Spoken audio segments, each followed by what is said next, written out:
What's going on, guys? Schmeck here, and today we are going to go over the 3 mutations in week 11 of season 7 in New World Eternum.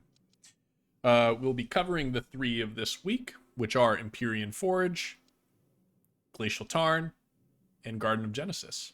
And we will also cover the mutations, promotions, and desiccated, so that you guys can have a leg up in your runs this week. So to start, let's go over the nature mutation. So what does this mean for this week?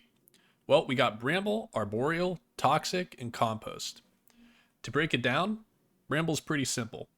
Anytime you hit an enemy that has Bramble, you will basically just be reflected with a certain amount of damage, which you can see is 20 to 40% base damage upon being hit. So anytime you hit a mob, they're going to do some damage back to you with Bramble. Arboreal is pretty straightforward. This basically just means that any type of damage the mobs do is going to be split evenly with nature. And this is why we gem so heavily into nature for mutations. Toxic, I'll pull up a clip here, but as you can see, once you end up hitting a named enemy, Toxic will only be on the named elites. There will be a little poison ball. We call it a Roomba for short.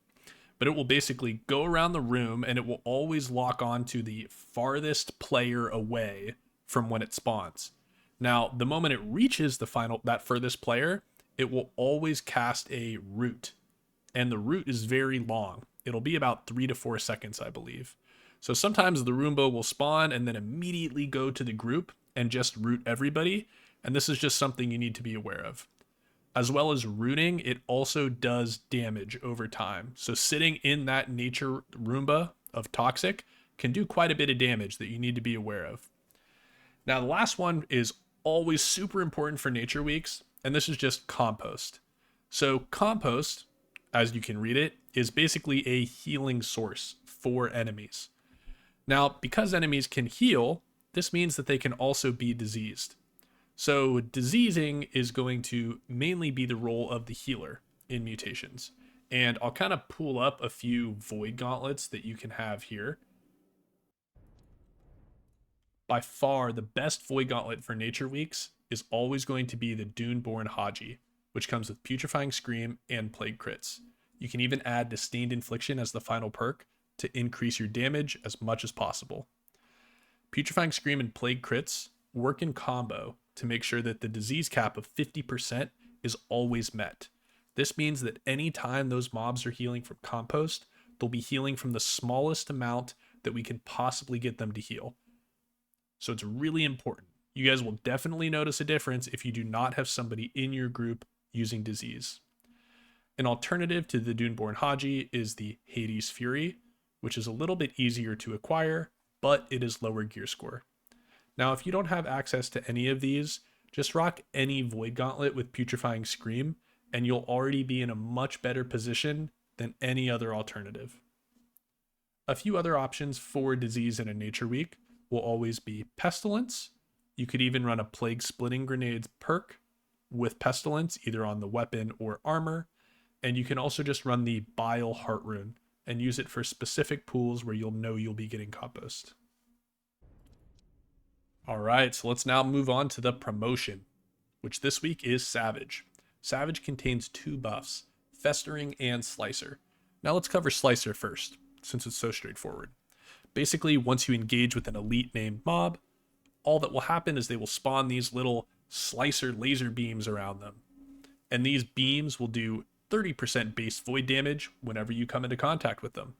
The only thing to really take note of here is that they are void damage and not nature, so you can get hit for quite a bit sometimes. On top of that, if the Roomba that we covered earlier is out, also known as Toxic, if that is coupled with the Slicer, it can sometimes do a lot of AoE damage. So just be aware of that. As always, stay in your AoE heals, try and leech, and you should be fine. Now, the next one is Festering, and Festering does not matter at all for the healer and the DPS. This is just because these builds don't normally get hit. The healer maybe runs a little bit more focus if their tank needs it, but besides that, it shouldn't be a big deal for those roles. The tank, on the other hand, can take quite a bit of damage sometimes. If you are fighting in extended fights, which take longer, or you are fighting large clumps, it's possible that Festering can build on the tank quite quickly. Since Festering can stack up to 20 times, you will notice that if it's at full stacks, you will basically be receiving no healing as a tank. So this is a problem, right? You don't want those max Festering stacks, or else you probably won't be able to live. If this happens, we do actually have a few ways that we can cleanse and reduce the amount of Festering stacks on us. If you're a Greatsword tank, you can use Rupture, which will cleanse those debuffs as we'll hover over here. And if you're a Sword and Shield tank, you can actually Heavy Attack to remove some of those Festering stacks. An alternative option, which isn't available for everybody, but you can use if you need it, is Purifying Heart on the ring. Anytime you activate Purifying Heart, which is your heart rune, normally stone form, you will be cleansed of all Festering stacks. Just a neat little tip for you if you need it this week. Last but not least, we have our Desiccated Curse, which comes with the debuffs Combustible Nature and Shriveled Nature. Now, the way this works is that the person with the lowest percent health in your group will be given this big AoE bubble that will spawn on them whenever Desiccated procs. Now, when this happens, anybody outside of the bubble is going to be given a massive weaken and reduced healing output of 50%. So when this happens, if you're outside of the bubble, you need to walk into the bubble and then you can leave. And doing so will cleanse this massive weaken and reduced healing output. Now, you're not out of the woods yet, because once nature is actually combustible and you see the timer for Desiccated reach 0, a big nature chain will spawn, and this can hit multiple members of your group. So once you watch the timer, if you're low HP, just keep an eye out for this, because sometimes it can kill you. The only other thing to note is that you should always be checking the upper left-hand corner of your screen. That's the Desiccated bar, which I'll circle here. And anytime you're in combat, this bar will basically build up. Once it gets to the top, that circle will spawn around the lowest HP member. Now, let's check out a few ways that you can be successful when doing your mutations this week. The first thing that we're going to look at is our composition, and we'll always have a tank and a healer. That much is standard. Healer, remember that you're actually playing your Void Gauntlet a little bit, using Void Blade, Oblivion, and definitely use Scream this week for that Putrefying Scream disease. The DPS are a little bit of a different matter. Now, in my opinion, for consistency, you will always just want 2 spear players that run Spear and Great Axe. Spear is one of the best weapons in the game because of its weaken, rend, and CC utility. On top of that, it actually has pretty dang good damage. So Spear is kind of one of the king S tier builds that we're always going to want. Your 5th DPS is someone that will provide no utility, but a ton of damage. And this is going to be your Blood Rapier. Blood Rapier is by far the highest damage build in the game, so you're always going to want one of these in your comp. Outside of group comp, you also care about your own build. So in order to be successful in mutations, the number 1 armor perk you're always going to want is Enchanted Ward. Enchanted Ward has the most coverage for attacks in expeditions, and this will greatly reduce the damage that you take. The second thing you care about is your gem setup. Now, for mutations, especially M3's, this week you're going to want as close to 50% nature as you can get. So this doesn't mean you should be 36% nature, 42%. You should be 48% or even up to 52% nature. You want to be as much nature as you can get. After that, just prioritize health, refreshing, and then you can even rock, 25 to 50 con if you need to feel that little bit of comfort. First expedition we have on our list is the Empyrean Forge. Empyrean Forge is mainly a human expedition. However, there is a small lost section. So don't be afraid to swap up those consumables, and if you want to optimize your damage, consider using an amber for the lost section, if you care to do so. But it doesn't matter very much. Now, Ifrit is unique. Ifrit is is the first boss you're going to face, and he's the only boss that is weak to Sapphire. 30%. This means that it's optimal to use a arcane gem in your weapon, unless of course you're going to be using Greatsword or Hatchet. Ifrit is also a backless boss, meaning that main builds like Spear and Rapier are going to want to hit 350 dex if they can. Now, the DPS and the healer will probably want to do 15 to 20% slash, and then 42 to 48% fire for Ifrit. The tank, on the other hand, can maybe do a little bit more slash if they want, and even try to use some slash conditioning. I personally would suggest something around a 30-30 split, but you can go up and down with slash and fire as you see fit. Now, the final boss, Marius, is one of the toughest bosses in the game. We'll cover the tank first, because I love tanks. As a tanker, I would rock slash on your shield and your amulet, and then just rock as many rubies as you can, 8 rubies. This will put you at about 30% slash and 48% fire, and then you can even use slash conditioning to get more slash protection once you take damage from his slash attacks. The DPS, on the other hand, don't be afraid to rock 50 to even 100 con, or consider going medium armor for Marius.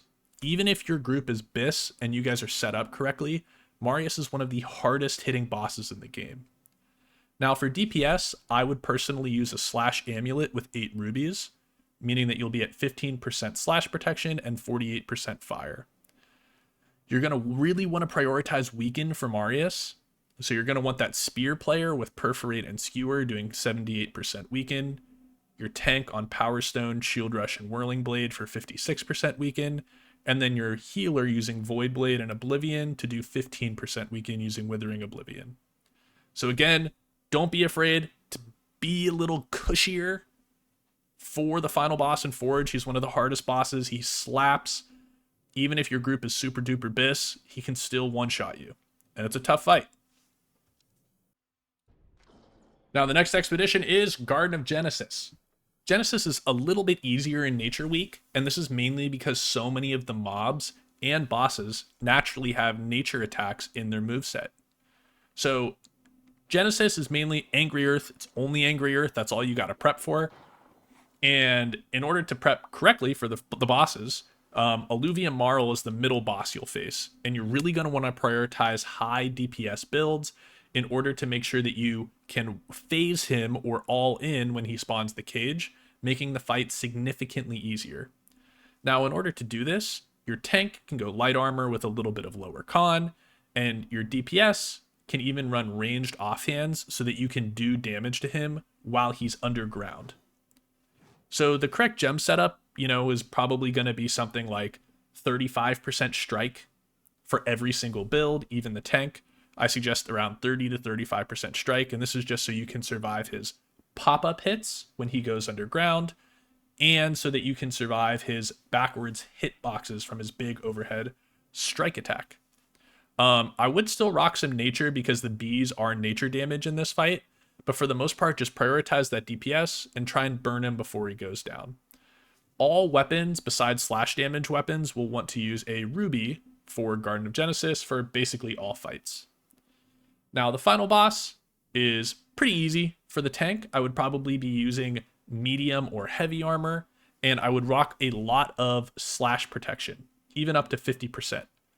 So you can do that on your shield and your amulet, which is some of the easiest changes to make, and then just rock some nature for the desiccated chain, as well as the nature that pops on the ground from the big ball attack. Now, the DPS, honestly, it does not matter what you run resistance-wise. If you want, I would just rock some strike to maybe survive an accidental pop-up, or even rock nature for some of the desiccated chains, and the nature pools that spawn on the ground. But realistically, DPS, you should not be getting hit in this fight. Just like Ifrit, the final boss is backless, meaning again, those spear and rapier players, try and hit 350 dex if you can. The final expedition, which seems to be everybody's favorite for those coveted Frigid Dawn pieces, is Glacial Tarn. Now, Glacial Tarn has some of the toughest boss fights in the game. So just like with Marius, you're really going to want to prioritize that weaken from the tank, healer, and spear player.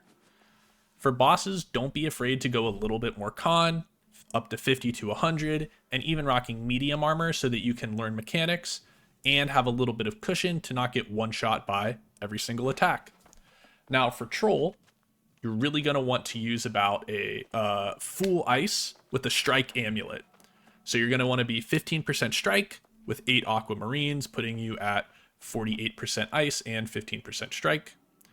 The tank is going to want to rock a mix of strike and ice, Personally, I suggest running a strike shield with a strike amulet and 8 aquamarines. From there, just fill any gaps you can with strike conditioning, meaning that you'll be at anywhere from 30 to 50% strike when strike conditioning is active and 48% ice. Now, the final boss is going to be kind of similar. I think if you need to use that extra cushion, go ahead. However, you're just going to swap the strike aspect with slash. So all builds basically, right, use that slash amulet, but I would consider even going a little bit more slash than you did strike for troll. So for DPS, I think that 25% to maybe, I'd say 25% slash is a good starting point, and then you can go up and down from there. So that just means a slash amulet with 1 or 2 moonstones, and then 6 or 7 aquamarines. And the tank will want to do something similar, where they're just going to use that slash shield, slash amulet, 8 aquamarines, and slash conditioning. Okay, that is all for today. If you guys have any comments, please leave them below. This is my first time doing this type of video. I realize I have a tendency to yap sometimes, and if I'm talking too much and not just getting to the point, feel free to yell at me. If you liked everything that I said, please let me know. And if you have feedback, just tell me in the comments, DM me directly on Discord. And as always, I appreciate you guys watching, and I hope you are successful in this week's Mutations.